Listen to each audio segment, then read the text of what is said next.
There's too much personality in music. Who the hell cares about who it is? It's the music that stands up. I would like the audience not to know who I was, and not to see me, not to know the artist, not to see the artist, not to know who wrote the song or the piece, but just to hear the music completely devoid of anything and evaluate the music on its merits. What defines art? The Renaissance was this revival, this boom in art and literature and culture. The Renaissance is where we saw people like Da Vinci and Michelangelo, and they created incredible works of art. But in the modern day, what can you even say defines what art is? I mean, a banana duct taped to a wall is now considered art. So would you say a duct taped banana is in the same realm of art as the Mona Lisa? Would we define both of these things as art? In my opinion, I would say the banana duct taped to a wall is not art. And these days, what we call art is just a spectacle, just a wow factor. It's just a way to make headlines or try to maybe even stir controversy. A banana duct taped to a wall sells for $6 million. So what makes that art? What makes it special? Is it the fact that it's sold for so much money? Is that the point of it? Because something that seems to just lack any meaning at all sells for millions of dollars? I mean, genuinely, what is the point? I don't understand. What defines art? Because the reality is, if you ask anyone what defines art, you'll probably get a different answer from everyone. Everyone sees it from a different perspective. So if we can't define what art is, then does that make everything art?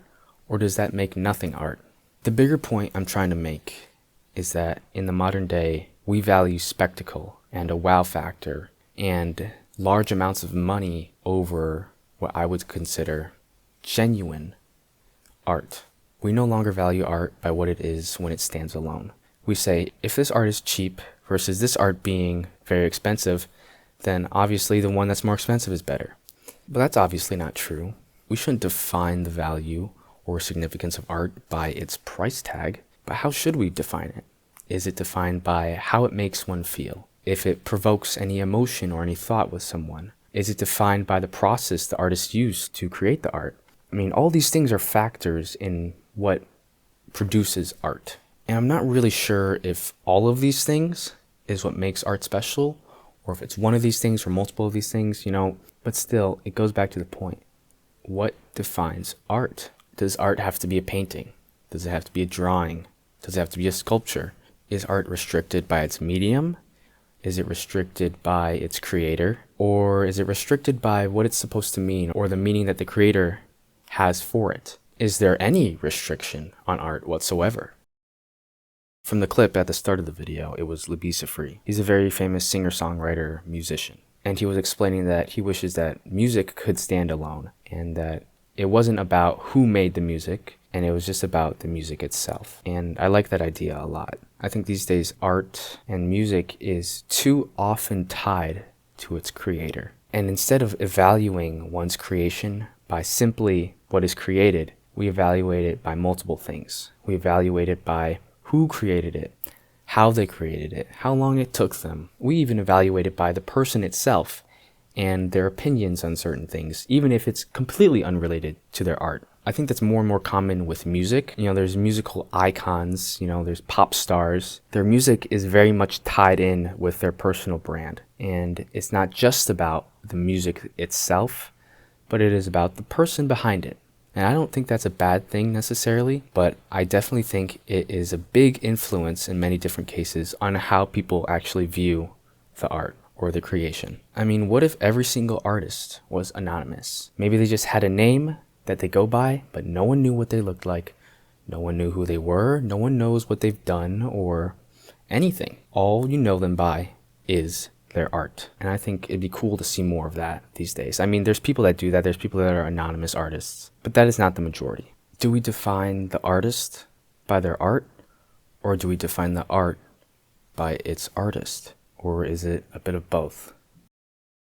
Another point I'd like to make is that more often than not in these days, innovation and creativity is very much influenced by money. If you're going to be someone who creates, you must be profitable. You have to be lucrative, whether that be you are a musician or you are an engineer or some creator of something. Because now, when someone is trying to create something, they need investors. They need people to invest in them or back them up. And back then in the Renaissance age, that's what patronage was. Da Vinci, the reason he was able to survive and live is because he was funded by wealthier people. But these days, there's this separation. And now, most things are just backed by the desire for profit. Just the desire for more.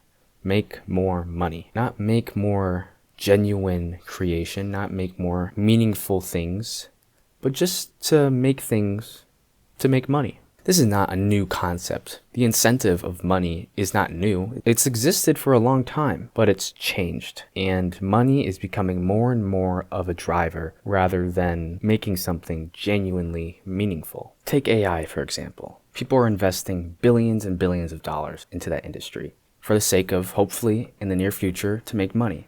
And investing is not bad. Investing is a good thing. I mean, you invest in a company that you believe in, and then you hope at some point, if it becomes successful, you make some money from it. But where that becomes a problem is when money is a bigger driver than innovation. And when money becomes more of a priority than morality, more than ethics, more than creating something that is good for consumers, that is good for society, then you start to see problems. Even take like pop stars or like musicians. They're all connected to a label, and that label probably influences things like what the artist is going to wear, or what the artist says, or what type of music they make. And I mean, these days, if you want to see your favorite artist live in concert, you probably have to dish out hundreds or even thousands of dollars just to see them. I mean, what is that? At what point does it just become about money than art? Money is not a bad thing. It's just not. But the love for money is. You know, the Bible says the love of money is the root of all evil. Not money, but the love of it. Because once you start prioritizing money over meaning, then society suffers. This is not a new idea. I mean, I think pretty much everyone knows this, but it's not talked about too often. There is still invention, but it is entirely backed by money. And without money, then you cannot create, then you cannot invent, and it becomes much harder to pursue your own discoveries.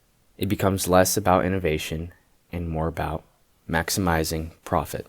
What occurs is not for the better of innovation, but for the better of money. People like Da Vinci, he was funded because he was a genius. He wasn't necessarily funded for the sole desire of making money.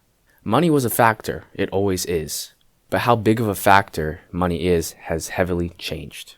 The Mona Lisa, the Last Supper, those incredible paintings, they weren't created for the desire just to make profit. They were created out of genuine intelligence, out of genuine curiosity, out of genius. And it wasn't about making money from it, but it was about the art itself, and it was about what it meant in society, regardless of money. Art was important because it meant religion, it meant status, it meant beauty, something to truly look at and appreciate and be in awe of. Money is not bad. Money is actually a good thing. It's a driver, and the drive for money is not bad. But what is bad is when money becomes a greater driver than the desire to create something great. And these days, more things are created for money's sake than for greatness' sake, than for art's own sake, than for creativity's sake. Instead, it's for the sake of money. I mean, I want to make money from this channel. You have to make money to survive. And it'd be great if I could make a living off of doing this. But that's not the reason I'm doing it. I'm doing it because I want to create something great. I'm doing it because I want to help others. I'm doing it because I want to share my thoughts and I want to further develop my mind and my curiosity. Money's great, but it's not the main driver. The main driver is the genuine desire to create something great. Money is a motivator, but it's not the deciding factor. As a society, as consumers, we are being harvested. You know, take social media, take Instagram, take TikTok, take YouTube, scrolling. It's this constant cycle. It's designed to keep you hooked. We are the product. The people are always the product. You know the saying, if something's free, then you are the product? That's exactly what it is. Instagram's free, TikTok is free, YouTube is free. You don't have to pay money to go and scroll. And there's a reason for that. No one would say that scrolling is a great invention or that it helps society. I think for the most part, everyone would say that The fact that they spend hours a day just mindlessly looking at videos is probably something that they really dislike about their life. Scrolling doesn't really help anyone. It doesn't. I mean, some videos are good, some videos are entertaining, and that's great. It's not bad to want some entertainment. It's not bad to learn things. It's not bad to make videos. What's bad is the overuse and addiction. And scrolling is just an example of how money is favored over innovation and is favored over genuinely helping the consumer. I mean, take TikTok. If you scroll on TikTok, I mean, every few videos, there's always someone trying to sell you something. Every time, you just have a product being sold to you, trying to advertise something. People just want your money. That's it. Everyone just wants your money. And you have to realize that. These days, it's money over meaning. That's it. Money over meaning. And really, maybe defining art is not that big of a deal. It doesn't really matter. Even if we did define art, would that change the type of art people make? That would probably be a bad thing. Maybe the banana duct tape to a wall is art to someone. Maybe someone really likes it. I don't know for what reason, but, who am I to say that person's opinion is invalid? Because it's not. Maybe we just want everyone to express what they want. And if you call it art, that's great. If someone else says it's not art, that's great too. It doesn't matter. We can all have our own opinions about it. And that is sort of a big thing of what makes art art. Everyone can have their own opinion. And no one is necessarily right or wrong. Getting overly obsessed with trying to define art takes away from trying to actually create art. And in some way, I feel like as humans, we have an innate sense of what art is. It's not necessarily something we can describe in words, but it's something that you can feel. It's something that you notice, but you can't quite describe. You feel it, you know it, and that's enough. Different art fits different people. And what I like to think, at least, is there's art for everyone. That's what's so great about art. There's art for everyone. People are imperfect. There's not a single person living right now that is perfect. But what I would say is, in some funny way, I feel like people can create perfect art. I think an imperfect person can create art that I would say is perfect. Take the pianist Debussy. He's composed many different pieces, but my favorite piece, and arguably the most famous piece of his, Clair de Lune. It is such a beautifully written piece of music. And when I first heard it, I was mesmerized. It brings you into this new world. And even though it's just notes on a piano, it makes you feel all these different feelings, all these different emotions. Even though Debussy was imperfect, even though his life wasn't perfect, I would argue he created perfect works of art. And I think that's what's so incredible about art. Imperfect people can create perfect art. Even though Debussy didn't live such a beautiful life necessarily, he still created beautiful music. Music that was so unique, so creative. And it just gives you this special feeling that's sort of indescribable. But that is what great art does. It makes you feel something that you've never quite felt before, and it immediately grabs your attention. When realizing that something is perfect, it's knowing that it couldn't exist in any other way. And that's how I feel about Clair de Lune. It's perfect because it couldn't exist in any other way. Although humans aren't perfect, although people aren't perfect, the art we create can be perfect. And it's not about striving for perfection. It's just a natural point that you reach. I don't think an artist necessarily strives for perfection and gets it. I think in many ways, perfection is achieved on accident. It's not something that is purposely done. Perfection is naturally achieved. Patronage still exists. People still put money into things that don't necessarily directly benefit them. Take charities or, nonprofit organizations. I mean, that still exists. Making donations, and that's a good thing. But even then, you can dive a little deeper into that topic, and things can get a little bit fishy, but it really depends. But now let's take art as an example. Paintings, fine art, stuff you would see in a museum. It all has a price tag. Some people, they buy art because they see it as an investment. They see it as something that they can appreciate for what it is, but mostly it's about the future. It's about buying it so you can sell it for more money in the future. Some people buy art because they genuinely love the art. And I think that's what we need more of. We need more people who appreciate art for what it is, not for what its price tag is. Because in the modern day, everything has a price tag. Everything has a dollar sign connected to it. Art is now seen as an investment. It's not seen as something that someone poured their life into and put genuine work into to make something beautiful. For the most part, that is disregarded, and instead people just see it as a way to make money, as a way to show off their wealth. If you have an expensive painting, well, that means you're rich. It doesn't matter what the painting is, as long as it's expensive, that's all that matters. Art is for the soul.